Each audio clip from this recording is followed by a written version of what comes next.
വഖഫ് bill മുനമ്പത്തുകാർക്ക് ഗുണകരമാകുമെന്ന Suresh ഗോപിയുടെ പ്രതികരണം. ഈ മാറിയ നിയമങ്ങളുടെ പശ്ചാത്തലത്തിൽ എന്ത് നടപടി വരുന്നു എന്നുള്ളത് നിങ്ങൾ നോക്കിക്കോളൂ. വരുമ്പത്തിൽ ശാശ്വത പരിഹാരം ഉണ്ടാകുമെന്നാണ് മിനിസ്റ്റർ ഉറപ്പുകൊടുക്കുന്നത്. പിന്നെയും ഇതിങ്ങനെ ചോദിച്ചോണ്ടിരുന്നല്ലെങ്കിൽ ഇതൊരു സ്ഥിരം.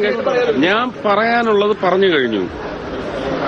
മുനമ്പത്തെ ജനങ്ങൾക്കും ഈ മാറ്റം കൊണ്ട് ഗുണമാണ്. ശരി, എന്തായാലും ഈ ബിൽ പാസ്സാക്കുമ്പോൾ, പാർലമെന്റ് കടക്കുമ്പോൾ മുനമ്പത്തുകാർ വലിയ പ്രതീക്ഷയിലാണ്. അവർക്ക് കേന്ദ്ര സർക്കാരിന്റെ ഭാഗത്തു നിന്ന് കിട്ടുന്ന ഉറപ്പുകൾ അല്ലെങ്കിൽ ഇത്തരം പരാമർശങ്ങളൊക്കെ അവർക്ക് പ്രതീക്ഷ നൽകുന്നുണ്ട്. ഇന്നലെ രാത്രി വലിയ ആഘോഷത്തോടെയാണ് അവർ ഈ പാർലമെന്റിൽ രാജ്യസഭയിൽ കൂടി ഈ ബിൽ പാസ്സാക്കിയതിനെ ഏറ്റെടുത്തത്. BJPക്ക് അഭിവാദ്യം അർപ്പിച്ച് ആഹ്ലാദ പ്രകടനവും ഇന്നലെ ഏറെ വൈകി നടന്നു.